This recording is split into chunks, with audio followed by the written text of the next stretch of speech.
तैयार हो जाइए बाजार के नए हफ्ते के एक्शन के लिए, जहां दुनिया भर के बाजारों से मिले जुले संकेत। एसजेएक्स निफ्टी हाफ सेंचुरी मारता हुआ नीचे की तरफ, लेकिन क्या वाकई में नीचे खुलेंगे? और खुलेंगे तो क्या तुरंत ही लपक लेने और खरीदारी का मौका होगा? यह है सवाल, सबसे बड़ा जवाब है तैयार। शेयर बाजार लाइव में आप सबका स्वागत है। नमस्कार, मैं हूं अनिल सिंघवी, लंबे समय बाद फिर से स्टूडियो में आज। नमस्कार, मैं हूं दीपांशु भंडारी। और अनिल जी, अच्छा लग रहा है आपको आज ऑफिस में देखकर सर, हफ्ते की शुरुआत के लिए। और जानना चाहेंगे किस तरह की फीलिंग आ रही है, और बताएं सर किस तरह का एक्शन देख रहे हैं। ऑफिस की तो एनर्जी और वाइब्रेशंस हमेशा लाजवाब होते हैं काम करने के लिहाज से। जैसे घर में आपके कंफर्ट और आराम के लिए एक फीलिंग्स आती है, वैसी ऑफिस में काम करने वाली फीलिंग बेहतर आती है। हर जगह का अपना महत्व होता है। दीप, आज स्पेशल शो है 11 बजे, पीक मार्जिन या ठीक मार्जिन, तो मैंने सोचा चलिए स्पेशल शो तो आज ऑफिस में जाकर किया जाए लंबे समय के बाद। और अब वैसे भी थोड़ी सिचुएशन बेहतर होती दिख रही है मुंबई में, कम से कम अगर थोड़ा हम सावधानी के साथ रहें तो अब शायद उतनी दिक्कत वाली बात नहीं है। तो आज इसीलिए ऑफिस से शो करने का सोचा है। जो संकेत है आज, पहले मैं उन पर नजर डाल लूँ। शुक्रवार को अमेरिकी बाजार में मजबूती रही, हरे निशान के साथ बंद हुए सीमित दायरे में। हालांकि मजबूती उतनी नहीं थी जितने डाउ फ्यूचर्स करीबन 150 पॉइंट ऊपर थे, उससे थोड़ा कम, लेकिन ठीक है। और अभी डाउ फ्यूचर्स हरे निशान में ही ट्रेड करते हुए दिख रहे हैं। बाकी बाजार सपाट रहे, तो कोई खास दिक्कत वाली बात नहीं है। पॉजिटिव साइड पर वो संकेत हैं। 10 अप्रैल के बाद कोरोना के मामले और कम होते हुए दिखे, और ये एक बड़ी राहत के संकेत है। कोरोना के मामले अब क्लियर कट ट्रेंड कमजोरी के और गिरने के दिखा रहे हैं। ये एक सबसे बड़ा पॉजिटिव फैक्टर आज के लिए। नतीजों के लिहाज से अब आज से एक्शन हो जाएगा बेहद कम। शुक्रवार तक के तो नतीजे आ चुके हैं, शनिवार तक के आ चुके हैं, ढेर सारे नतीजे उन पर आज रिएक्शन देना है। डीवीज, आरईसी समेत कई सारे स्टॉक्स हैं जो आज नतीजों पर रिएक्ट करेंगे। सोने में पैसा लगाने वालों के लिए गोल्ड बॉन्ड की तीसरी सीरीज आज से शुरू हो रही है। 4,889 रुपये, 4889, ये है वो दाम जिस पर आप सोना खरीद सकते हैं सरकार से बॉन्ड के तौर पर। ऑनलाइन डिजिटल पेमेंट करेंगे तो 50 रुपये प्रति ग्राम की छूट भी आपको मिलेगी। तो ये सारे आपके लिए ट्रिगर्स हैं आज के लिए, जिन पर आपको रखनी है नजर। दी बिल्कुल सर, तो आज तो ढेरों ट्रिगर्स हैं जिस पर बाजार रिएक्शन भी देगा, और एक एक करके उनको समझेंगे भी सर आपसे। बट एक्शन पैक्ड हफ्ता रहने वाला है डोमेस्टिकली और ग्लोबली। सर किस तरह का व्यू बन रहा है इस हफ्ते के लिए? आरबीआई पॉलिसी भी आने वाली है फ्राइडे के दिन। कैसे देख रहे हैं सर इस हफ्ते के व्यू के हिसाब से? दीप, ऑल सेट। अभी तक तो कहीं कोई ऐसा संकेत है नहीं जिससे बहुत चिंता या घबराने की जरूरत है। ठीक है, बढ़ने की रफ्तार आपकी थोड़ी कम हो सकती है, और वो कुछ गलत भी नहीं है। मेरे ख्याल से जो 2-3 ट्रिगर्स आपको इस हफ्ते के लिए देखने, अनडाउटेडली ग्लोबल मार्केट्स के ट्रिगर तो आपके लिए ओपनिंग क्लोजिंग के लिहाज से अहमियत वाले होते ही हैं। अभी तक अमेरिकी बाजारों में और ग्लोबल मार्केट्स में कहीं कोई रिवर्सल के, कमजोरी के या बड़े करेक्शन के संकेत है नहीं। पिछले हफ्ते 8 दिन में जो कुछ थोड़ा सा कमोडिटीज में हल्का सा करेक्शन देखने को मिला, अब ऐसा लग रहा है कमोडिटीज भी फिर से सेटल होती हुई दिख रही है, संभलती हुई दिख रही है, गिरावट थमती हुई दिख रही है। मैं ये तो नहीं कहूंगा कि बॉटम बनाकर फिर से भागने के संकेत आते दिख रहे हैं कि शॉर्ट टर्म करेक्शन हो गया, अब वापस से कमोडिटीज बड़ी तेजी से भागने वाली, ऐसा कहना थोड़ा जल्दबाजी। लेकिन हाँ, ये आराम से कह सकते हैं कि metal, sugar, coffee, soft commodities सबने गिरना बंद कर दिया है, कम से कम ये आराम है। तो आप ये कह सकते हैं कि कमोडिटीज की गिरावट, ग्लोबल मार्केट्स की स्टेबिलिटी, ये 2 बड़े ट्रिगर्स हमें बाहर से मिलते हुए दिख रहे हैं। और 2 बड़े ट्रिगर्स हमारे यहाँ अपने लोकल मिलते हुए दिख रहे हैं। पहला, कोरोना के केसेस डेफिनेटली कॉन्फिडेंस बढ़ाने वाले, लगातार एक के बाद एक केसेस कम होते हुए दिख रहे हैं। और जो बड़ा डर पहले बड़े शहरों को लेकर था, दिल्ली, मुंबई और बड़े शहरों को लेकर, वहाँ अब कम होता दिख रहा है। गाँव में जो बड़ी दिक्कत और बड़ी समस्याओं वाली बात थी, है अब भी, लेकिन पहले से कम होती दिख रही है। थोड़ा सा दक्षिण भारत की तरफ से मामले बढ़ते हुए दिखे, बट ओवरऑल अगर आप टोटल में देखेंगे तो 1.5 लाख से कम के आंकड़े 10 अप्रैल के बाद के ये कॉन्फिडेंस बढ़ाने वाले हैं। तो ये एक और ट्रिगर है जो हमारे लिए। और चौथा ट्रिगर एफआईएस की खरीदारी बिकवाली का। तो मुझे लगता है इन 4 ट्रिगर्स के दम पर भारतीय बाजारों को इस हफ्ते और आगे ट्रेड करना है। दीप, बिल्कुल, तो इम्पोर्टेंट ट्रिगर्स रहेंगे सर। और ये जो आपने कोरोना में गिरावट की बात बोली सर, अब तो 7 हफ्ते की एवरेज भी हम 7 दिनों की एवरेज भी गिरते हुए देख रहे हैं।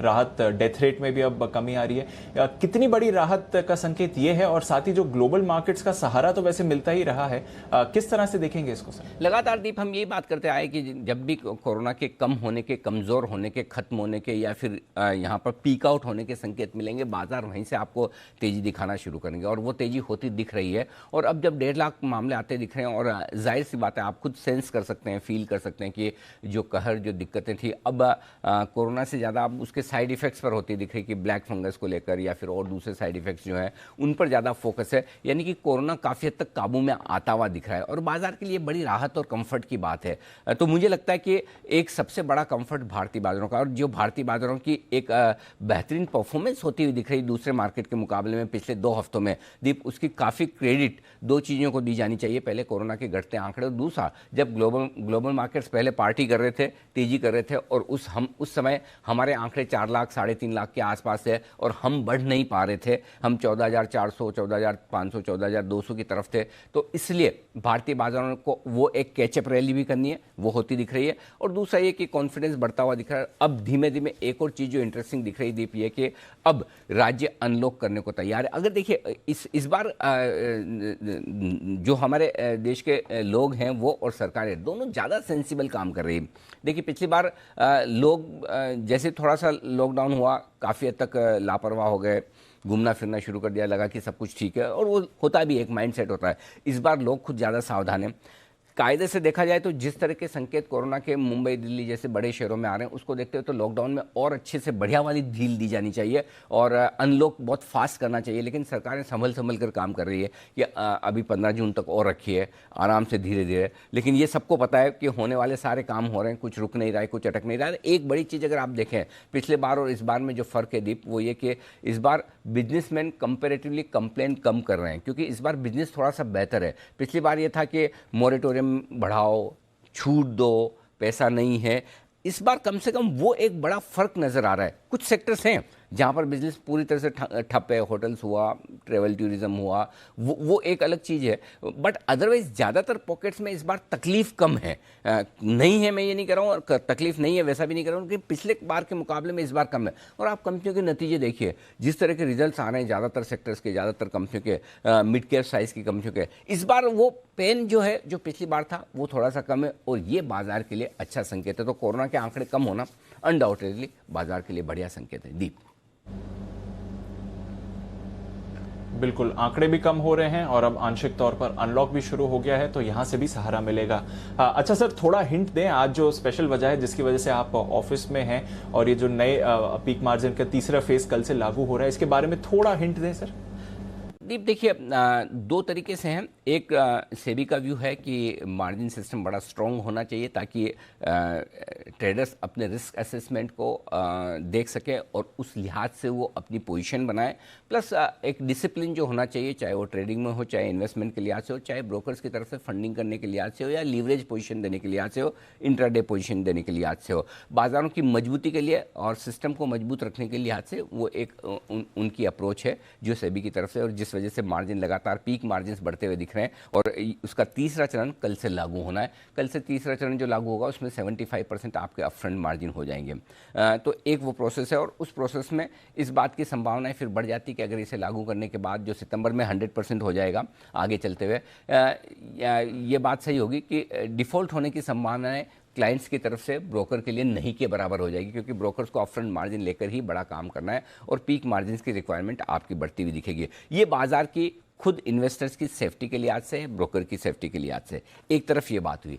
दूसरी तरफ अगर आप आएँ तो बाजार में लिक्विडिटी की एक बड़ी अहमियत है, डेप्थ होने की बड़ी अहमियत है, और जाहिर सी बात है ये जो मार्जिन है बहुत कड़क है, स्ट्रॉन्ग है, और उसके चलते हुए डे ट्रेडर्स, आर्बिट्राजर्स, ब्रोकर्स उन्हें अपने ट्रेड बढ़ाने में मुश्किल है, क्योंकि उतने ही पैसे में अब आप बहुत कम ट्रेड कर पा रहे हैं, और उसका असर आपको लिक्विडिटी पर भी पड़ता हुआ दिखेगा, इसमें कोई डाउट नहीं। क्योंकि फिर आप डे ट्रेड करने के बजाय आप सारे पोजिशनल ट्रेड्स या फिर यूँ कहें डिलीवरी ट्रेड्स करने की तरफ ज़्यादा बढ़ेंगे। अगर आपने 75% मार्जिन दे दिया तो फिर 100% देकर डिलीवरी ले लें, तो वो दूसरी चीज़ें, और जो स्पेशली डे ट्रेडर्स हैं उनके लिए थोड़ा मुश्किल भरा वक्त है, क्योंकि वो अपनी पोजीशन जो दिन के लिए लीवरेज करना चाहते हैं, ब्रोकर्स जो अपनी ब्रोकरेज जाहिर सी बात है कि लीवरेज करके कमाना चाहते हैं, जो क्लाइंट्स को ज़्यादा लिमिट देकर, उनके लिए समस्या है। नियम कड़े हैं, उसके ऊपर फिर पेनल्टी है। ये बाजार की लिक्विडिटी पर असर डालेगा, प्राइस डिस्कवरी पर असर डालेगा, इम्पैक्ट कॉस्ट थोड़ी बढ़ेगी भी। तो दोनों तरफ के व्यू स्ट्रॉन्ग है। एक तरफ व्यू सेबी की तरफ से बाजार की स्टेबिलिटी, जो मार्जिन रिक्वायरमेंट को लेकर और जो मजबूती को लेकर या डिफ़ॉल्ट्स ना हो, ना क्लाइंट्स के हो ना ब्रोकर्स को हो, उस लिहाज से उनकी जगह वो है।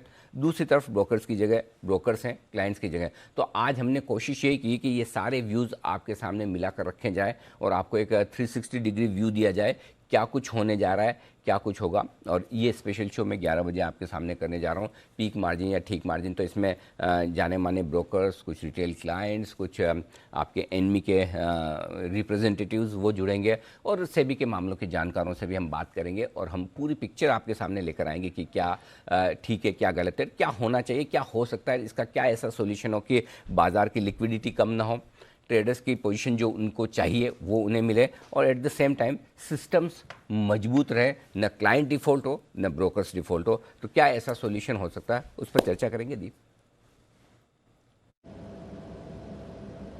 बिल्कुल सर, तो इंतजार रहेगा। 11 बजे है ये स्पेशल शो, इसे मिस मत करिएगा पूरे प्रोसेस को समझने के लिए और किस तरह का इसका बाजार की ट्रेडिंग एक्टिविटी पर इंपैक्ट भी आ सकता है। तो 11 बजे का तो इंतजार रहेगा सर, पर उससे पहले मार्केट ओपनिंग की करनी है तैयारी। तो बताएं आज के लिए इंपॉर्टेंट संकेत क्या है?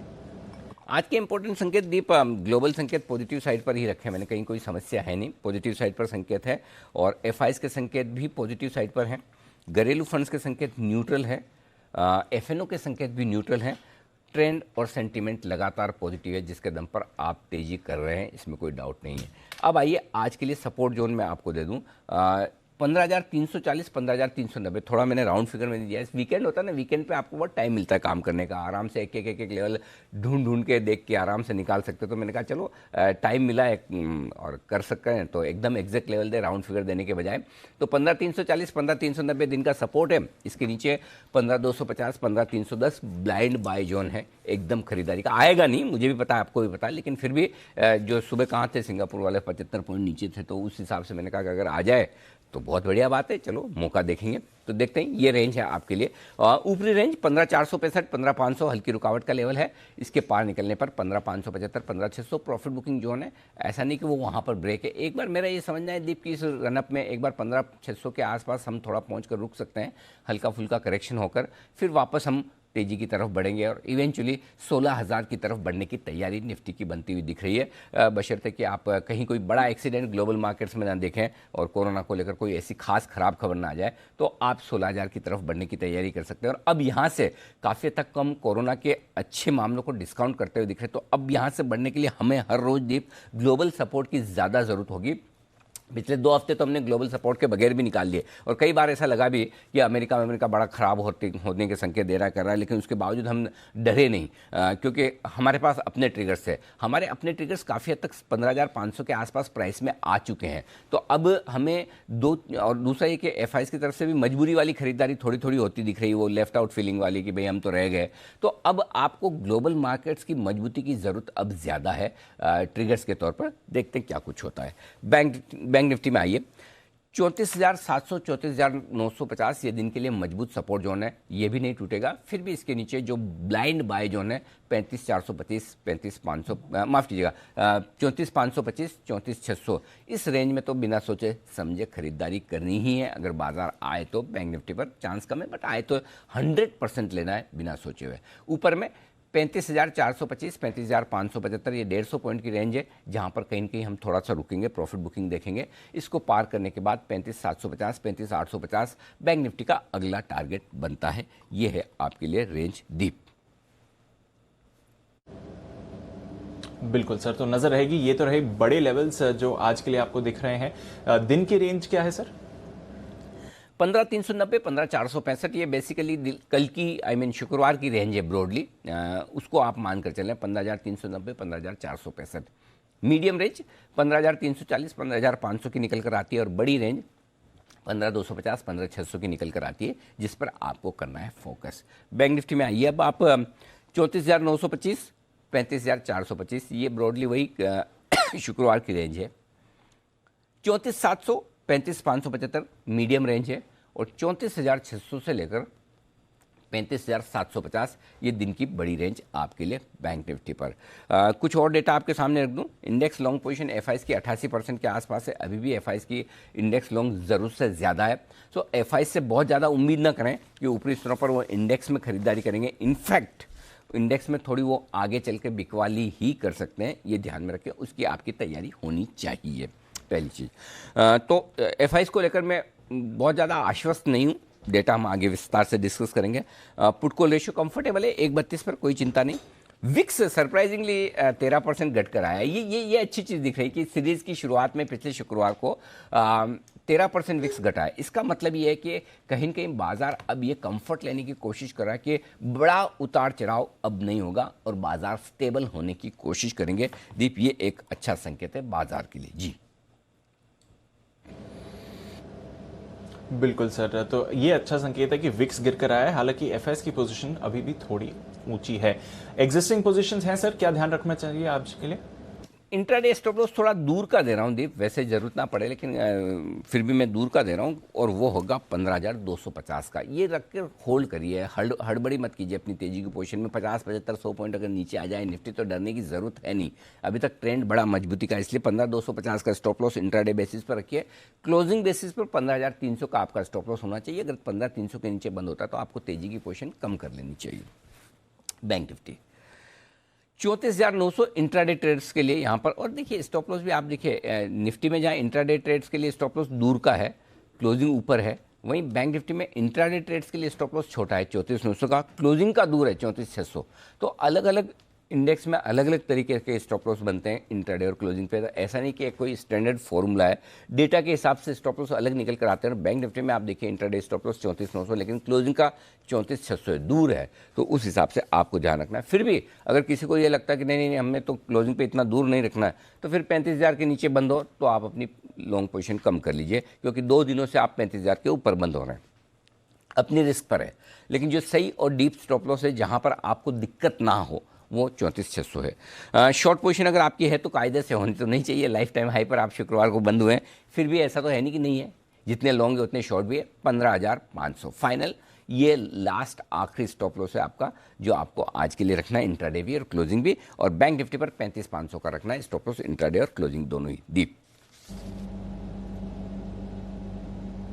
क्लियर है सर, ये तो रही मौजूदा पोजीशंस का सवाल और कहां पर रखने हैं स्टॉप लॉसेस। नई पोजीशंस कैसे बनाए सर? खरीदे निफ्टी 15,250 के साथ स्टॉप लॉस के साथ, और स्टॉप लॉस इसलिए इतना दूर का दे रहा हूं क्योंकि 70 पॉइंट नीचे दिख रहा था एसजीएक्स निफ्टी, 60 पॉइंट अभी भी नीचे दिख रहा है। 60-70 पॉइंट नीचे खुले, जहां खुले वहीं तुरंत प्रभाव से खरीद लीजिए, नीचे आए तो और लेने की कोशिश करें। ये स्टॉप लॉस आपका 15,250 का होगा। एक बार खुलने के बाद मैं आपको रिवाइज स्टॉप लॉस ऊपर का दे दूंगा, अभी ये मानकर आपको खरीदारी करनी है, जितना गैप से मिला उतना बढ़िया। 15,470, 15,500, 15,550, 15,600, ये 4 टारगेट ऊपर के लेकर चलें।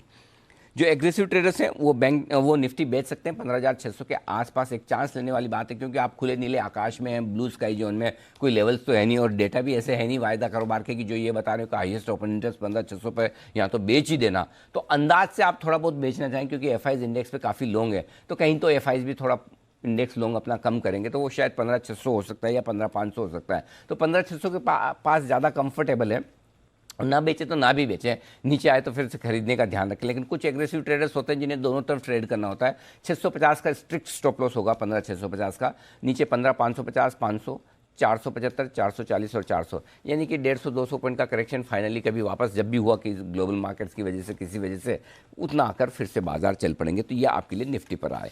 अब आइए बैंक निफ्टी।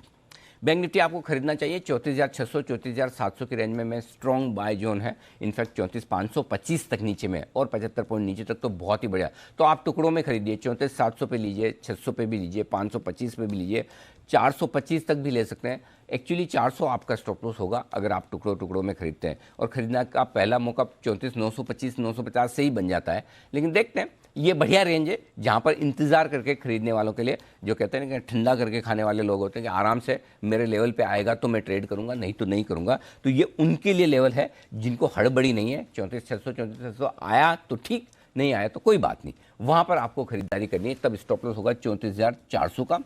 टारगेट बनेगा 34,925, 35,075, 35,150, 35,225, 35,425। ये टारगेट के लिए करनी है आपको खरीदारी।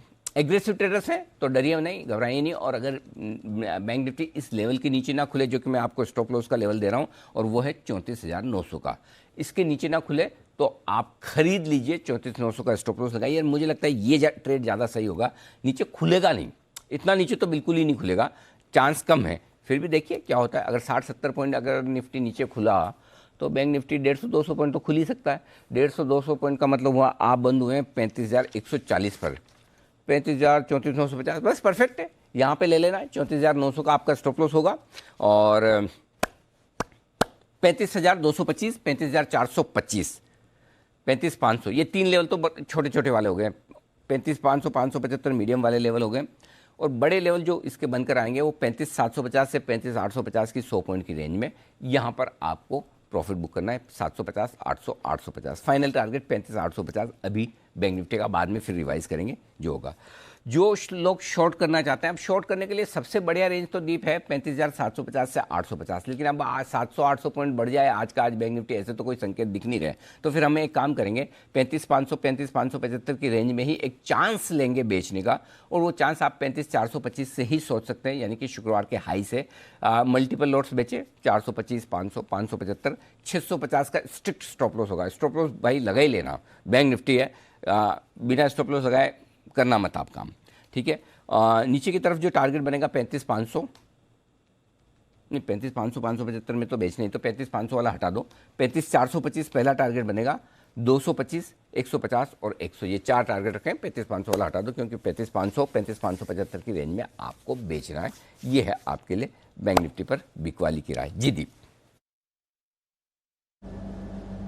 बिल्कुल सर, तो अग्रेसिव ट्रेडर्स मौका है दोनों तरफ के एक्शन का बैंक निफ्टी पर। वैसे बाजार का ट्रेंड आपको ज्यादातर पॉजिटिव ही दिख रहा है। पहले दिन सर बैन में सन टीवी आ गया है नई सीरीज की शुरुआत में, तो देखते हैं इस स्टॉक की चाल कैसी रहेगी।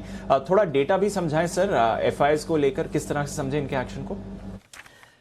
मजबूरी की खरीदारी है, ऐसा मन से तो कुछ खरीद नहीं रहे हैं। ऐसा तो है नहीं कि बड़ा दिल हो कि और लॉन्ग रोल और भी ज़्यादा हुए, शॉर्ट रोल सारे काट दिए, अब जगह भी नहीं बची। एक्चुअली इनकी भी गलती नहीं, अब 88% इंडेक्स लॉन्ग पे, तो और क्या खरीदेंगे। तो फिर भी 437 करोड़ के इंडेक्स में इन्होंने खरीदारी की है, अच्छी है। 975 करोड़ के स्टॉक फ्यूचर्स बेचे हैं और सामने 900 करोड़ की कैश में खरीदारी। तो स्टॉक्स में नेट कुछ भी नहीं है। 913 करोड़ की कैश में खरीदारी है, एफआईएस की डेटा ले आए, और 975 करोड़ की इंडेक्स में बिकवाली है, स्टॉक्स में बिकवाली है, तो लगभग बराबरी का मामला है। ये हो गई। और नेट उन्होंने खरीदा है इंडेक्स में 437 करोड़ का, तो इसलिए डेटा हमारे पॉजिटिव साइड पर है।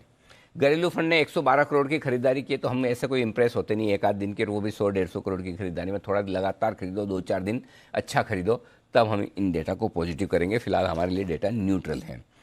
ये सिंपल आपके डेटा हो गए। 1687 करोड़ की बड़ी खरीदारी ऑप्शंस की है। सीरीज की शुरुआत में ऑप्शन से एफआईएस खरीदते हैं हेजिंग के लिहाज से, दोनों ही हैं पुट और कॉल, तो ठीक है, कोई दिक्कत नहीं है। अब आइए वायदा कारोबार के डेटा में 2-3 चीज़ें दीप जो डिस्कस करनी चाहिए। पहला, विक्स 13% घटकर आया है, ये बड़ा सरप्राइजिंग और अच्छा है। इसका मतलब है कि बाजार कंफर्ट और कॉन्फिडेंस ले रहा है कि बड़ा उतार चढ़ाव यहाँ से नहीं होगा, अच्छा संकेत है पहला।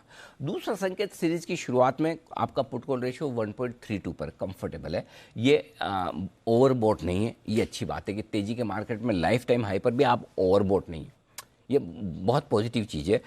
यानी कि जरूरत से ज़्यादा अगर लॉन्ग पोजीशन बनाकर बैठे हो तो थोड़ा झटका लगे ना 100 पॉइंट का निफ्टी में, तो भी लोग हिल जाते हैं। सो कम से कम वैसी सिचुएशन इंडेक्स में नहीं है। कैश मार्केट के स्टॉक्स में हो सकती है, मिड कैप स्मॉल कैप में भर के लिए हैं लोगों ने, वहाँ अलग चीज़ है, लेकिन इंडेक्स में तो नहीं है, ठीक है।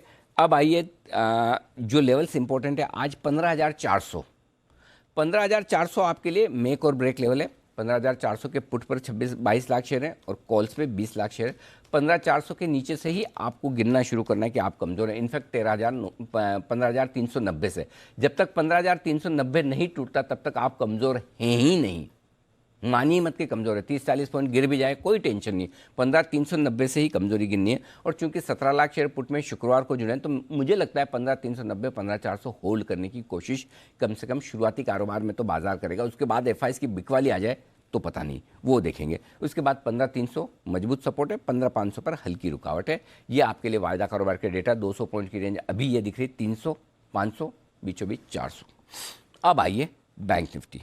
35,000 जब तक ना टूटे, 150 पॉइंट आप नीचे हो जाएं, 140 पॉइंट, तब भी आपको डरना नहीं। इनफैक्ट 34,900 के बाद से आपको गिनना शुरू करना है कि आप कमज़ोर हैं।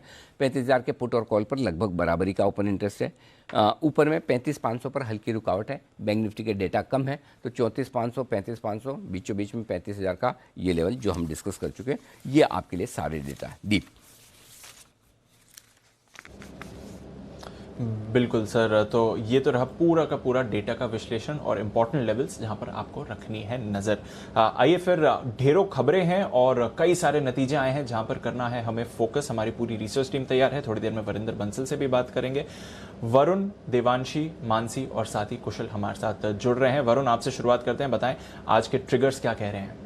डेफिनेटली, तो ट्रिगर्स में शुरुआत करते हैं नतीजों की। तो अब निफ्टी के नतीजे तो ज़्यादा बचे नहीं है, लेकिन हाँ एफएनओ में अभी भी कुछ है, जैसे कि ऑरबिंदो फार्मा है जिसके नतीजे आ जाएंगे, तो वहाँ पे नज़र रखिएगा। और कैश पेश में काफ़ी सारे नतीजे आने वाले हैं। होजी स्टॉक्स में रूपा एंड कंपनी, आपको याद होगा पिछले हफ्ते किस तरह का मोमेंटम देखने मिला था। Tourism finance, Jamuna auto, Kolte Patil, Chemcon speciality, Asian Granito, Ingersoll Rand, Honeywell automation, ये तमाम वो कैश के काउंटर से जो अपने नतीजे घोषित करेंगे, तो यहाँ पे आपकी नज़र होनी चाहिए।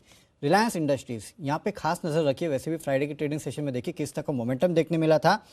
पार्टली पेड अप शेयर्स की पहली किस्त जमा करने की आज आखिरी तारीख है, तो अगर आपके पोर्टफोलियो में इनके पार्टली पेड अप शेयर्स है तो ध्यान रखिएगा, नहीं तो पैसे चले जाएंगे। पीएनबी हाउसिंग फाइनेंस, 31 मई यानी कि आज कंपनी की बोर्ड की बैठक है, यहाँ पूंजी जुटाने पे बोर्ड बैठक करने वाला है। इसके अलावा इंडिया का Q4 जीडीपी का आंकड़ा जो है वो भी आएगा, तो इकोनॉमी को रिलेटेड इंपॉर्टेंट आंकड़ा है, यहाँ पे नजर रखिएगा। कुछ स्टॉक्स है जिनकी डिविडेंड की आज एक्स डेट है, उसमें एक इन्फोसिस है 15 रुपये प्रति शेयर, और HDFC लिमिटेड 23 रुपये प्रति शेयर का एक्स डिविडेंड की डेट है आज। तो इन दोनों स्टॉक्स में आपको एडजस्टमेंट देखने मिलेगा, तो अगर गिरेंगे स्टॉक्स तो घबराना नहीं है। बिल्कुल, तो एडजस्टमेंट दो दिग्गजों में, डिविडेंड का और साथ ही ढेरों ट्रिगर्स आज के लिए। आइए कुछ नतीजों के बारे में बात करते हैं। देवांशी, गुड मॉर्निंग, बताएं कौन से आए हैं कुछ पोस्ट मार्केट रिजल्ट्स। बिल्कुल, आज सबसे पहले आप देखिए REC यहाँ पे नतीजे आते हुए दिखे थे, और जो कुल आए हैं उनकी उसमें करीब 18% तक की बढ़त आते हुए दिखी। अच्छे नतीजे हैं। जो मुनाफा है उसमें भी एक बड़ा सा जंप आपको देखने मिला है। टैक्स एडजस्टमेंट भी है जिसके चलते एक बड़ा जो जंप है वो आपको मुनाफे में आता हुआ दिख रहा है। 2070 करोड़ पे मुनाफा था। अब तक के हाईएस्ट क्वार्टरली प्रॉफिट कंपनी ने बुक किया है। इसके साथ ही सिटी यूनियन बैंक, जहाँ पे अनुमान से कमजोर नतीजे आते हुए दिखे, ब्याज से आय केवल 2% ऊपर है, लेकिन जो मुनाफा है वो इस बार अब देखिए घाटे से मुनाफे में आती हुई दिखी थी। बैंक जो अनुमान भी था 111 करोड़ का मुनाफा बैंक ने पोस्ट किया है। प्रोविजंस इस बार करीब 47% से कम आते हुए दिखे। अनुमान से ज़्यादा प्रोविजंस थे और इसी के चलते जो बॉटम लाइन है वो अनुमान से थोड़ी सी कम आती हुई दिखी है। असेट क्वालिटी हल्की सी वीक है। ग्रॉस NPS 5.1% पे आते हुए दिखे। नेट NPS 2.97% पर आते हुए दिखे हैं। इसके साथ ही प्रताप स्नैक्स यहाँ पे कमज़ोर नतीजे आते हुए दिखे हैं। जो ओवरऑल रेवेन्यूज़ हैं करीब 1.5% तक कम होते हुए दिखे हैं। कामकाजी मुनाफा 1.5% तक बढ़ता हुआ दिखा है, यानी कि जो मार्जिन्स हैं वो इस बार थोड़े से ऊपर आते हुए दिखे, 4.4% से बढ़कर 4.5% पर। और जो मुनाफा है उसमें इस बार कमजोरी आती हुई दिखी है, लेकिन टैक्स एडजस्टमेंट के चलते आप देखेंगे कि इस बार कमजोर बॉटम लाइन है। वी-मार्ट रिटेल इस बार थोड़े से डिसेंट नंबर्स हैं। आय 6% ऊपर है और जो लॉस है वो 1.5 करोड़ पे आता हुआ दिखा है, 8.5 करोड़ से घटकर। मार्जिन इस बार 10% पे आते हुए दिखे, 8.5% से बढ़कर। तो और साथ ही सुंदरम केमिकल्स, इसके भी नंबर्स इस बार थोड़े से बेहतर आते हुए दिखे हैं। कुल आय में 30% तक का जंप आता हुआ दिखा है। मार्जिन इस बार आप देखिए 11% से बढ़कर 15% पे आते हुए दिखे हैं, और जो प्रॉफिट है वो भी करीब 96% तक बढ़ता हुआ दिखा है। इन ऑल केमिकल स्टॉक्स के इस बार जो नतीजे आते हुए दिखे हैं वो अच्छे हैं। इसके भी नतीजे इस बार अच्छे आते हुए दिखे हैं। चलिए, तो ये तो रहे कुछ नतीजे, और केमिकल स्टॉक्स इन पर्टिकुलर नजर रहेगी। कुछ केमिकल स्टॉक्स और अन्य नतीजे मानसी के पास भी हैं। गुड मॉर्निंग मानसी, बताएं आपके पास कौन से नतीजे हैं। Good morning Deepanshu. Gulf oil lubricants नतीजों अगर मार्जिन्स को छोड़ दें अच्छे नतीजे आते हुए दिखे। कंपनी की आय 43% बढ़ती हुई दिखी है। कामकाजी मुनाफा 41% बढ़ा है और प्रॉफिट्स जो है 66% की बढ़त यहां पर देखने को मिली है। मार्जिन्स 15.1% पर इंटैक्ट रहते हुए दिखे हैं। कैमलिन फाइन साइंसेज नतीजे अच्छे हैं। कंपनी की आय में करीब 11.5% की बढ़त दिखी है। कंपनी के कामकाजी मुनाफा 47% बढ़ा है। वहीं मार्जिन्स जो है 11.7% से 15.4%, और मुनाफा यहाँ पर कंपनी देख रही है, जहां 2 करोड़ का मुनाफा पिछले साल था, 15 करोड़ का मुनाफा फिलहाल कंपनी देख रही है। श्रीराम न्यूज प्रिंट काफी अच्छे नतीजे आते हुए दिखे हैं। घाटे से मुनाफे में कंपनी आई है, जहां पर 10 करोड़ का नुकसान देख रही थी, 1 करोड़ 60 लाख का अब मुनाफा यहाँ पर कंपनी देख रही है। रेवेन्यूज करीब 50% बढ़े हैं और मार्जिन 2.9% से 11.1% पर, तो काफी अच्छे नतीजे। उगर शुगर यहाँ पर नतीजे कमजोर आते हुए दिखे हैं। रेवेन्यूज यहाँ पर बड़े जरूर हैं, लेकिन मार्जिन्स और साथ ही प्रॉफिट के लिहाज से नंबर्स कमजोर हैं। मुनाफा कंपनी का 74% गिरा है, 23% से मार्जिन्स जो है 7.5% पर जाते हुए दिखे और कामकाजी मुनाफा जो है 55% यहाँ पर गिरता हुआ दिखा है। मार्जिन्स 41%, आय 41% बढ़ती हुई हमने जरूर देखी है। रिलायंस इंफ्रा कंपनी के अच्छे नतीजे आते हुए दिखे हैं। रेवेन्यूज जो है करीब 9.2% बढ़ते हुए दिखे हैं और अच्छे इसलिए कहेंगे क्योंकि कंपनी का नुकसान जो है वो कम होता हुआ दिखा। ऑफकोर्स इस बार भी 23 करोड़ का नुकसान कंपनी झेल रही है, लेकिन पिछले साल जहां 122 करोड़ का नुकसान था, फिलहाल सिर्फ 23 करोड़ का, तो अपना नुकसान कंपनी कम कर रही है। Time Techno Plus stable set of numbers है। कंपनी की आय 3.8% बढ़ी है, कंपनी के मार्जिन 12.9 से 13.6% पर और कंपनी का मुनाफा जो है 29% बढ़ता हुआ देखने को मिला है। ओके, तो ये हैं आपके लिए कुछ नतीजे। कुछ और नतीजे अभी भी बाकी हैं। आइए एक बार वरुण के पास वापस चलते हैं वो जानने के लिए। वरुण बताएं। डेफिनेटली दीप, तो सबसे पहले आदित्य बिरला फैशन, यहाँ पे देखिए अगर आप कामकाजी मुनाफा देखें तो इस कंपनी का काफ़ी बेहतर आया है। मार्जिन्स 9.1% से बढ़ के 13.9% पे आए हैं, लेकिन लॉस कंपनी ने अभी भी किया है 196 करोड़ का है। एनसीसी यहाँ पे रेवेन्यूज 20-21% बढ़े, मार्जिन्स लेकिन घटे 12.35% से घट के 11% के आसपास। हालांकि पिछले साल इसी क्वार्टर में एक एक्सेप्शनल लॉस था कंपनी को, उसके चलते इस बार जो कंपनी का मुनाफा है 95% बढ़ा है। इंडियन बैंक नतीजे वीक है, एनआई तो 66.5% बढ़े हैं, लेकिन ग्रॉस एनपीए में बढ़ोतरी है 9.05% से 9.86% के आसपास और नेट इंटरेस्ट मार्जिन में कमी आई है। उज्जीवन फाइनेंशियल्स यहाँ पे कंपनी के रेवेन्यूज जो है करीब 9% गिरे हैं, मार्जिन जो है वो बढ़े हैं और मुनाफा जो है 8.5% बढ़ा है। और नियोजन केमिकल यहाँ पे मार्जिन बढ़े हैं 19% से बढ़ के 20% और मुनाफा करीब 27% बढ़ा है, 7.5 करोड़ से बढ़ के 9.5 करोड़ के आसपास ही आया है। ओके, तो ये है आपके लिए कुछ और नतीजे। फाइनल सेट ऑफ नतीजे आज के लिए मानसी के पास वापस चलते हैं उनके लिए। मानसी बताइए। जी दीपांशु, ढेर सारे नंबर्स हैं। KEI इंडस्ट्रीज अच्छे नतीजे, कंपनी की आय जो है यहाँ पर हमने हल्की सी गिरावट देखी, लेकिन इसके अलावा नंबर्स काफी अच्छे हैं। कंपनी का मुनाफा 44% बढ़ता हुआ दिखा है और मार्जिन 10% से 11% पर जाते हुए दिखे हैं। एस्टेक लाइफ कंपनी के नतीजे कमजोर हैं, कंपनी की आय में 5% की गिरावट, मार्जिन 24 से 22% और मुनाफा जो है 23% गिरा है। हिम्मत सिंह का सीड अच्छे नतीजे हैं, कंपनी की आय जो है 71% बढ़ी है और साथ ही जहां 70 करोड़ का नुकसान कंपनी दिख रही थी, इस बार 38 करोड़ के मुनाफे में है। Dhanlaxmi bank net interest income 17% गिरी है, मुनाफा जो है 103% बढ़ा है। ग्रॉस एनपीए 5.7% से 9% पर और नेट एनपीए 1% से 4.7% पर। और एक खबर है फीनिक्स मिल्स को लेकर। फीनिक्स मिल्स की सब्सिडरी में Canada pension plan investment board निवेश करने जा रहा है। कोलकाता के एलिपोर लोकेलिटी में रिटेल सेंटर डेवलप करने के लिए निवेश किया जाएगा, तो इसके चलते फीनिक्स मिल्स फोकस में रहेगा। ओके, तो ये हैं आपके लिए नतीजे और साथ ही फिनिक्स मिल्स के लिए खबरें। आइए कुछ और खबरें और फंड एक्शन जानते हैं देवांशी के साथ। देवांशी बताइए। बिल्कुल दीपांशु, आप देखिए एयरलाइन स्टॉक्स आज से फोकस में रहेंगे क्योंकि इनके लिए अच्छी खबर आती हुई दिख रही है। 1 जून से हवाई सफ़र महंगा होता हुआ दिखेगा। एविएशन मंत्रालय ने डोमेस्टिक एयरलाइंस को हवाई किराए को करीब 15% तक बढ़ाने की मंजूरी दे दी है। 1 जून से हवाई सफ़र के किराए में 15% तक का जंप आता हुआ दिख सकता है। अनंतराज ग्लोबल पर नजर रखें, जहाँ पे 3 जून से उन्होंने अपने नाम को बदल दिया है। TARC लिमिटेड यानी कि टार्क लिमिटेड इसका नाम होता हुआ दिखेगा। यह अनंतराज ग्लोबल के लिए है। और आखिर में सोमानी सिरामिक, जहां पे LNG म्यूचुअल फंड ने अपनी हिस्सेदारी कम कर दी है। हिस्सेदारी 6.76% थी, वहां से घटाकर 4.75% कर दी है। तो वहां से लेके अब तक में उनका जो हिस्सा है वो कम हो चुका है करीब 2% से। इस पर आपको नजर रखनी होगी। ओके, तो ये थे आज के ढेरों नतीजों वाले स्टॉक्स और साथ ही आपके लिए कुछ खबरें भी। आइए देख लेते हैं आज ब्रोकरेजेस की नजर कहां पर है FIR में।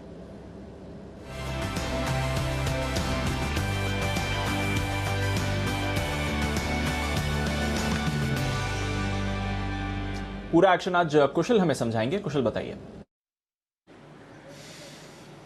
Good morning Deepanshu. आप देखिए, सबसे पहले महिंद्रा एंड महिंद्रा पर positive set of brokerage reports आती हुई दिखी हैं, जहां पर मैक्वेरे ने 960 रुपए के लक्ष्य दिए हैं। पिछली बार भी इनका सेम लेवल्स पर टारगेट्स इन्होंने दिए थे आउट परफॉर्म की रेटिंग के साथ। पर यहां पर सबसे इंटरेस्टिंग है CLSA की रिपोर्ट 1090 के टारगेट्स दे रहे हैं और ये मानकर चल रहे हैं कि जो कंपनी ने जो मैनेजमेंट है उन्होंने अपनी जो ROE की गाइडेंस है मीडियम टर्म में 18% की वो मेंटेन की है। साथ ही कंपनी CLSA ने इनका जो कोर EPS अनुमान है FY 22-23 का वो 3 से 5% तक बढ़ाते हुए नजर आए हैं और 1090 रुपए के साथ खरीदारी की राय CLSA दे रहा है। UBS दूसरा है जहां पर 1030 के टारगेट्स है और नोमुरा के टारगेट्स 1085 के आ रहे हैं। इनफैक्ट डिविज लैब यहां पर दूसरी ब्रोकरेज रिपोर्ट्स गोल्डमैन सैक्स और जेफरीज की तरफ से आती हुई दिखी है और दोनों ने ही अपने जो टारगेट्स हैं वो ये रेज करते हुए दिखे हैं। 4440 से बढ़ाकर 4530 रुपए के लक्ष्य खरीदारी की राय के साथ गोल्डमैन सैक्स दे रहे हैं। साथ ही जेफरीज जो है 4517 से बढ़ाकर अब इन्होंने रिवाइज टारगेट 4731 रुपए का दिया है। कंपनी का जो आय है ये इनके अनुमान से 7% बढ़कर आता हुआ दिखा है, तो इसीलिए इन्होंने ये टारगेट प्राइस रेज किए हैं। तीसरा स्टॉक बैंक ऑफ बड़ौदा। यहाँ पर नंबर्स अगर आप देखें CLSA की तरफ से सबसे इंटरेस्टिंग रिपोर्ट आई है। इन्होंने अपनी टारगेट प्राइस जो है खरीदारी की राय के साथ बढ़ाकर 130 रुपए पर ये मान रहे हैं और इनका मानना है कि जो कंपनी की 0.5% से कम EPS माफ कीजिएगा कम स्लिपेजेस आती हुई दिखी है, उससे इनका काफ़ी पॉजिटिवली सरप्राइज जो है इनके नंबर्स में आ रहा है। CLSA ऐसा मानकर चल रहा है और यहाँ पर जो इनकी ROE है यहाँ आगे के लिए मानकर चल रहे हैं करीब 10 से 11% तक टच करती हुई नजर आ सकती है FY 23 तक। तो यहाँ पर ये रैशनल दे रहे हैं 130 के टारगेट के लिए CLSA। सिटी यूनियन बैंक यहाँ पर मैक्वेरी की आउट परफॉर्म की रेटिंग है और यहाँ पर जो टारगेट्स हैं 245 रुपए के दिए गए हैं, तो यहाँ पर ये बरकरार है टारगेट्स। क्रेडिट स्विस की आइशर मोटर्स पर भी रिपोर्ट आई है, यहाँ पर इन्होंने आउट परफॉर्म रेटिंग मेंटेन की है और लक्ष्य 3230 रुपए के सुझा रहे हैं और ये मान रहे हैं कि यहाँ पर आगे एक्सपोर्ट्स में काफ़ी बेहतरीन पिकअप देखने को मिल सकता है और वैल्यूएशन वाइज कंपनी काफ़ी अट्रैक्टिव लग रही है अगर आप FY 23 के PE को कंसिडर करें तो। और अंत में आप AB फैशन पर गोल्डमैन सैक्स की भी राय आती हुई दिखी है। यहाँ पर इन्होंने खरीदारी की राय बरकरार रखी है और 220 के लक्ष्य ये यहाँ पर देते हुए नजर आ रहे हैं और आय ये मान रहे हैं कि काफ़ी बेहतरीन जो है बीट करते हुए नजर आए हैं, जिस तरह से चैलेंजिंग सिनेरियो इस कंपनी के लिए बना हुआ दिख रहा था हमें। ओके, तो ये है आपके लिए सारे रिपोर्ट्स जिन पर आप रखिए नजर रखिए सारे नतीजों पर। वक्त है वरिंदर रिजल्ट एक्सरे का।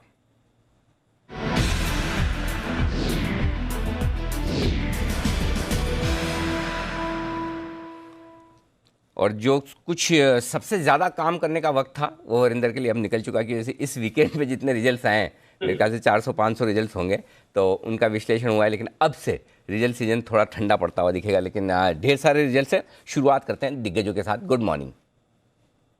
Good morning sir. Divi's Glenmark in line थे, डीवीज की कमेंट्री अच्छी थी। महंगा स्टॉक है, सबको मालूम है। ग्लेनमार्क थोड़ा सस्ता स्टॉक है, थोड़े से मार्जिन कम थे जो एक्सपेक्ट कर रहे थे, मुश्किल से 10 या 20 बेसिस पॉइंट, तो उनमें कोई तोड़फोड़ नंबर नहीं था। Bank of Baroda sir, I will say after SBI very good numbers from bank of Baroda. क्यों? बिकॉज उसके स्लिपेजेस सर 12,500 करोड़ कम हो गए, 3,000 करोड़ आ गए हैं। इसमें जो रिटेल स्लिपेज है सर वो FY 21 में 1.25% से कम है। I think this is very very good number to go for. Corporate slippages अलग हैं, बट बिकॉज मान रहे हैं कि कॉर्पोरेट ग्रोथ होगा तो उसमें भी उतना हाहाकार नहीं होगा। 0.6 0.7 बुक पे ट्रेड करता है सर, तो सस्ता स्टॉक है सर। एक M&M के बारे में बात करना चाहूंगा। रिजल्ट्स आ चुके थे मार्केट आज में, कौन कौन जरूरी था sir? I think there were negative comments जो most of the analyst on the street जो देख रहे हैं। M&M में उन्होंने बोला कि FY 22 में हमारा जो ट्रैक्टर वॉल्यूम है वो सिंगल डिजिट में रहेगा और आपको मालूम है जो ट्रैक्टर सेगमेंट है वो 80% ऑफ द प्रॉफिट्स कंट्रीब्यूट करती है, तो बहुत बड़ा सेगमेंट है। और उससे भी जरूरी चीज है sir capital allocation. I think some of the comments which were made in the Concor were not taken very well with the analysts. Especially उन्होंने बोला कि हम लोग 5,000 करोड़ इन्वेस्टमेंट सब्सिडीज करेंगे ओवर FY 22-24। और अभी क्या था सर, M&M का री-रेटिंग इसीलिए हुआ था बिकॉज लोगों ने माना था कि अभी कैपिटल एलोकेशन पॉलिसी अच्छी होगी कंपनी की। बट ये जो टोटल इन्वेस्टमेंट है 12,000 करोड़ से 17,000 करोड़ लेके जाना, investment in non core group companies करना, इन्वेस्टमेंट इन जेवीज करना, ईवीज करना, ये थोड़ा सा मार्केट को capital allocation point of view से अच्छा नहीं लग रहा है। Okay, perfect. तो ये M&M की कॉन कॉल के बाद थोड़े से नेगेटिव रिमार्क्स आपके लिए आते हुए, और देख सकते हैं आप रिपोर्ट्स में टारगेट्स भी थोड़े थोड़े घटते हुए आपको नजर आ रहे हैं। आइए वो नतीजे जो अच्छे रहे और कंपनी के वैल्यूशंस भी हैं आकर्षक। वरिंदर बताइए इस लिस्ट में कौन से स्टॉक्स हैं आज? सर मैं दो सेगमेंट पे फोकस करूंगा, एक है एग्री, एग्री में पंप्स आ जाते हैं, और दूसरा है इंफ्रा। हमने देखा है सर कि agri is doing very well this quarter, और पंप्स में शक्ति पंप्स ने बहुत अच्छे नंबर दिए, केएसबी ने बहुत अच्छे नंबर दिए, और इस बार जो वीकेंड पे नंबर्स आए हैं वो डब्ल्यूपीएल के सर, वर्थिंगटन पंप्स, उनके नंबर्स बहुत अच्छे आए थे। 23% मार्जिन करने लगा sir, from 10% quarter on quarter और 20% Y and Y. I think 13-14 time पे ट्रेड करता है सर, बहुत सस्ता स्टॉक है। 37 करोड़ का प्रॉफिट किया compare to only 2 crore quarter on quarter और 25 crore Y and Y. They have done very well. As a segment, as I said, I'm saying agri pumps are doing very well. और दूसरा segment sir, हम बात कर रहे हैं कि जो अननोटिस जा रहा है थोड़ा सा, वो है इंफ्रा सेक्टर, और इंफ्रा धीरे धीरे अच्छा कर रहा है। हमने देखा एचजी इंफ्रा रिजल्ट्स के बाद पूरा रीरेट हो चुका था सर, केनर के नंबर अच्छे आए थे, एनसीसी के नंबर, ऑर्डर बुक बहुत अच्छी थी, नंबर उतने तोड़फोड़ नहीं थे बट ऑर्डर बुक पे कमेंट्स अच्छे थे। और इस बार सर एक्शन कंस्ट्रक्शन और आईटीडी सीमेंटेशन, आई थिंक इन दोनों के नंबर बहुत अच्छे आए थे सर। क्वार्टर क्वार्टर ग्रोथ हुआ है, वाई एंड वाई ग्रोथ हुआ है। EBITDA 50 crore versus 27 crore Y and Y, 45 crore quarter quarter. Important क्या है सर, मैनेजमेंट ने बोला था कि हम लोग 45% Y and Y top line growth करेंगे क्वार्टर 4 में, उन्होंने उसको भी बीट किया और 50% ग्रोथ किया। The management is very aggressive, so watch out for S. ITD cementation, I am positively surprise कि आफ्टर अ लॉन्ग टाइम इसके नंबर्स अच्छे आ रहे हैं, और बहुत अच्छे आ रहे हैं एक्चुअली। 114 करोड़ का बिटा आया sir, compare to only 70 crore, almost 1.5 time, और 84 crore Y and Y. Profit 46 crore versus 9 crore quarter quarter, और लॉस था वाई एंड वाई, तो नंबर्स बहुत अच्छे आए। सो ये दो सेगमेंट्स पर्टिकुलरली हाईलाइट करना चाहूंगा सर मैं, जो एग्री पंप्स है और इंफ्रा है, जो अच्छे हैं। अदरवाइज सर बहुत सारे नंबर्स हैं, I will not go into detail. Deepak fertilisers, chemicals के कारण उनका नंबर्स बहुत अच्छा आया, 7-8 टाइम पे ट्रेड करता है, स्टॉक ऑलरेडी 5% ऊपर था।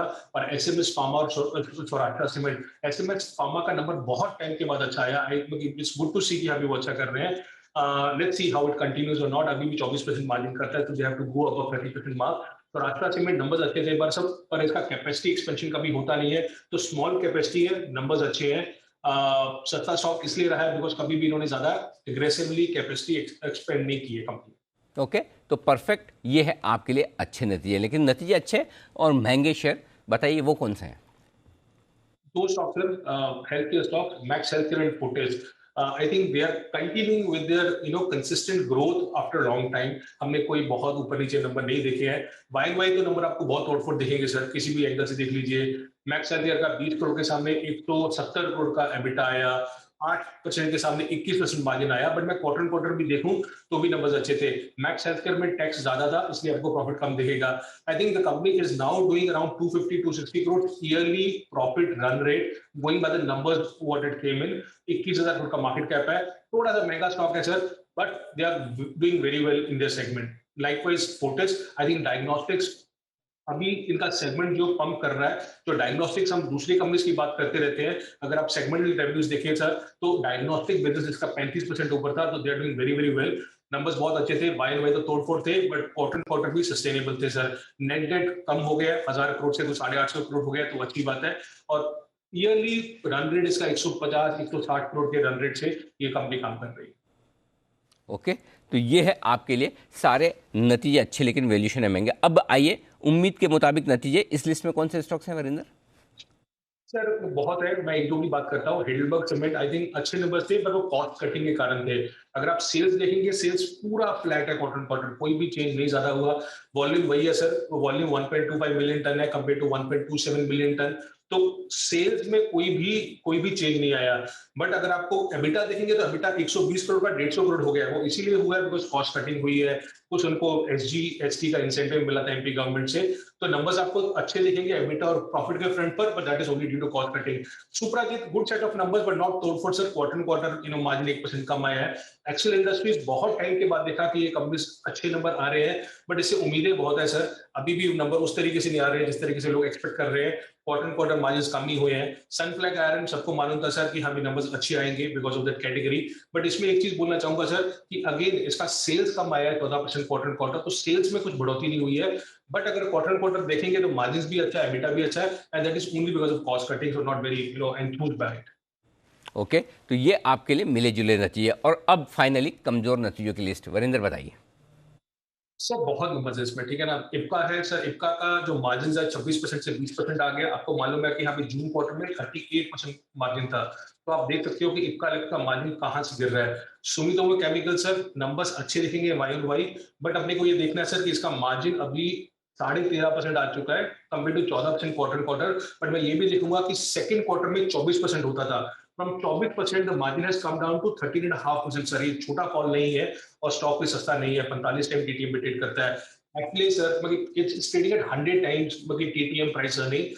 सर लास्ट 5 क्वार्टर में मार्जिन फ्लैट है, लास्ट 3 क्वार्टर से सेल्स और एबिटा फ्लैट है, तो नंबर कोई तोड़फोड़ नहीं आ रहे हैं। ये आपको पैट ऊपर दिखेगा बिकॉज अदर इनकम ज्यादा थी, बट अगर आप सेल्स एबिटा मार्जिन देखें तो 3-5 क्वार्टर से कोई ग्रोथ ही नहीं आ रहा। आई हैव नो क्लू कि हम इतना महंगा स्टॉक क्यों है। शीला फॉर्म डिसअपॉइंटेड सर, एक स्टॉक है जो बहुत लोग पसंद करते हैं, बट इस बार एबिटा 150 करोड़ से कम होकर नियरली 85 करोड़ रह गया और मार्जिन 17% से कम होकर 11% रह गया। क्वार्टर क्वार्टर की बात कर रहा हूँ। जीएमएम फॉर्डलर सर, इसके नंबर थोड़े से आपको देखने पड़ेंगे कि बिकॉज बहुत सारी रिस्ट्रक्चरिंग हुई है, तो लाइक टू लाइक नंबर्स नहीं है। अगर आपको नंबर्स देखने हैं सर, तो जो स्टैंडर्ड और मवाक का जो नंबर था लाइक टू लाइक कंपैरिजन, उसमें मार्जिन 27% दिखा रहा है। बट अगर आप वो कंसोलिडेशन बेनिफिट ले लेंगे, जो कंसोलिडेशन बेनिफिट 2 महीने का आएगा, उसके बाद मार्जिन कम हो गए 16% आ गए हैं। तो ना you are seeing the real picture कि उसका मार्जिन 27% नहीं है, 16% आ गया है, और मैनेजमेंट ने गाइड भी किया कि इतना आएगा। कावेरी सीड्स ने एबिटा लॉस किया, एक्सपेक्टेड एबिटा लॉस किया सर, बट आई थिंक इसके सेल्स ज्यादा नीचे थे compare to what people were expecting. Employ cost, other expenses दोनों के दोनों 35% 26% ऊपर थे। नजारा टेक्नोलॉजीज के साथ नंबर आ चुके थे बिकॉज अपने को पता था FY21 के नंबर्स कैसे आएंगे, सो कोई बहुत बड़ा सरप्राइज नहीं है। बट आपको सिर्फ एक बात बोलना चाहूंगा सर कि अगर क्वार्टर क्वार्टर देखेंगे तो इसका मार्जिन 20% से कम हो गए 9.5% रह गया है, तो which is not a great thing. E sport segment जो सबसे बड़ी इनकी सेगमेंट है, वो 11 करोड़ से अभी कम हो गए 4 करोड़ रह गया है। डॉलर इंडस्ट्री सर बहुत एक्साइटमेंट है, आपके लक्स नंबर्स कमिंग इन, रूपा के नंबर्स आ जाए, पर डॉलर इंडस्ट्रीज मेरे ख्याल में कुछ अच्छा नहीं किया सर। सेल्स कम थे 1% क्वार्टर क्वार्टर, बट एबिटा 27% गिरा सर। 14% से मार्जिन कम हो गए 10% आ गए हैं। कुछ लोग बोल रहे हैं सीजनैलिटी है, but sir this company has a long way to go if you compare with Lux और other companies. OnMobile Global sir nothing happened in this company, आपको क्वार्टर क्वार्टर नंबर देखना पड़ेगा। एक्साइटमेंट बहुत है OnMobile Global में, but sales EBITDA 8% down था और 32 time पे ट्रेड करता है। कोई कोई सस्ता स्टॉक नहीं है। अगेन अगर आप नंबर्स में उनको मिस कर रहा हूं सर, बट मेजरली बड़े कंपनीज में ये थे जो वीक नंबर से। ओके, तो ये है आपके लिए नतीजों की पूरी लिस्ट। आइए बढ़ते हैं आगे और अब वक्त है पिक ऑफ द वीक का। मंडे की शुरुआत अच्छी पिक्स के साथ।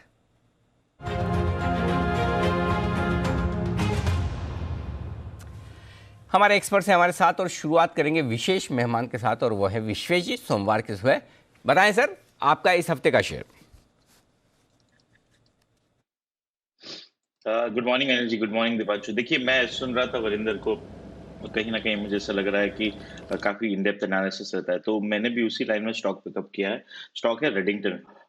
देखिए फ्राइडे के सेशन में गैप अप से ओपन हुआ था 190 वाला, ऑलमोस्ट 210 ओपन हुआ था, उसके बाद में अपर सर्किट लगा था।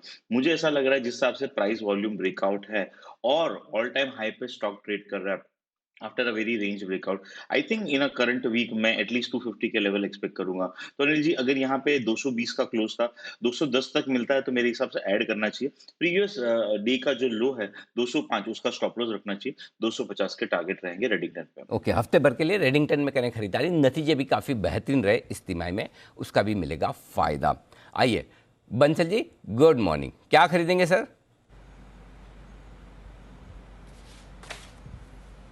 सुप्रभात अनिल जी खरीदेंगे टाटा कंज्यूमर। टाटा कंज्यूमर है पिक ऑफ द वीक। यहाँ पर एक छोटा सा rounding bottom pattern formation daily chart पे विजिबल है। 639 का स्टॉप लॉस लगाएंगे और 677 के टारगेट के लिए टाटा कंज्यूमर है pick of the week. Kunal ji सुप्रभात, जॉइंट में कि अलग अलग?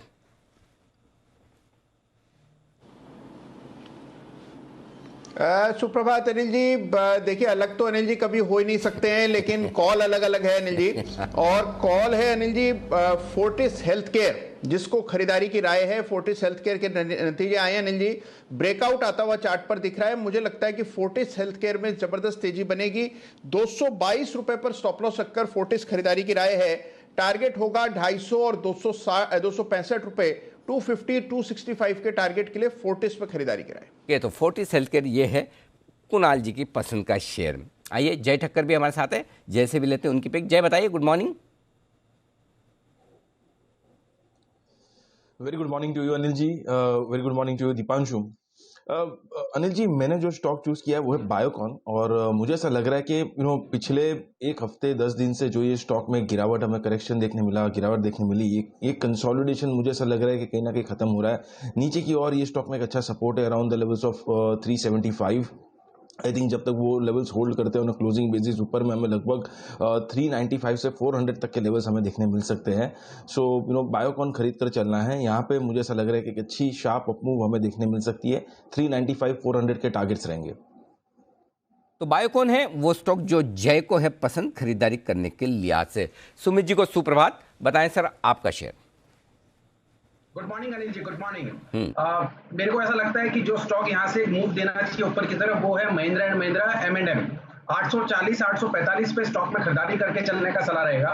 स्टॉक के अंदर जो नीचे में चार्ट के ऊपर सपोर्ट दिखाई दे रहा है ट्रेडिंग के लिहाज से वो 810 का है, और ऊपर में जो मोमेंटम देखने को मिल सकता है वो है 880 से 900 रुपए तक का। तो M&M के अंदर खरीदारी करें। CMP या CMP से कोई भी डिप आता है तो 810 का स्टॉप लॉस, 880 से 900 रुपए तक के टारगेट इस हफ्ते में M&M में देखने को मिलना चाहिए। ओके, तो डिप में करें खरीदारी, और कॉन कॉल के बाद एक संभावना है भी कि थोड़ी डिप मिले आज, और वो डिप मिले तो ज़रूर खरीदारी कीजिए। 810 के जितना नज़दीक खरीदेंगे उतना होगा आपके लिए बेहतर। जैन साहब सुप्रभात, बताएं सर आपकी पसंद का share. Very good morning Anil ji. First of all, peak of the week के जगह पे जो आपने आज पीक मार्जिन की बात कही थी, और बहुत ही बढ़िया शो कर रहे हैं अनिल जी। मुझे सबसे बढ़िया तो नाम बहुत अच्छा लगा, पीक मार्जिन या ठीक मार्जिन। मतलब 2 शब्द में 4-5 शब्दों में पूरा पता चल रहा है कि क्या होना है। And hats off to you. मतलब हम लोग, मैं इनफैक्ट इस शो में थोड़ा सा जिक्र करने वाला था, इसको लेकर हम लोग बहुत वरीड है। पूरी हमारी जो एसोसिएशन है, मतलब वो एनमी हो, सिपाही हो, जबरदस्त तरीके से कोशिश कर रहे हैं कि कहीं ना कहीं ये चीज सही हो जाए वापस से, क्योंकि आपकी पैनी नजरों से ये सब कुछ भी इकोसिस्टम को लेकर जहां पे भी कोई भी इश्यूज आते हैं वो बचती नहीं है। तो आपने 11 बजे शो किया, thank you so much for that. Let's see, regulators हमेशा अच्छा काम कर रहे हैं और वो लोग इकोसिस्टम के लिए कर रहे हैं, बट साथ साथ ये चीज थोड़ा सा इंट्राडे और ये सारे जो इश्यूज हैं, मार्जिन थोड़े से हेवियर साइड पे, तो हम लोग काफी वरीड थे। 1 जून कल है, उसके पहले आप कर रहे हैं तो बहुत अच्छा। एंड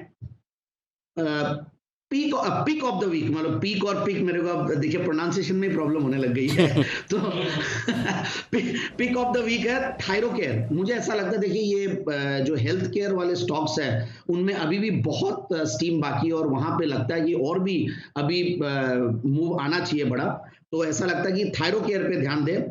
दूसरा, जिस तरीके से बैंक निफ्टी अभी भी कैचअप करना है और HDFC बैंक उस तरीके से परफॉर्म नहीं किया, तो आई फील कि HDFC बैंक ऐसे लेवल्स पे है जहां पे रिस्क रिवॉर्ड रेशियोज भी अच्छे हैं, और कई जो पिछले 1.5-2 महीने से अंडर परफॉर्म किया है, मैं देखा कि मार्च 5 तारीख, मतलब बहुत दिनों से वही लेवल्स पे ये स्टॉक चल रहा है। तो मुझे लगता है कि HDFC बैंक पे भी ध्यान देना चाहिए। And last but not the least, Petronet LNG, ये 3 स्टॉक्स पे ध्यान दें।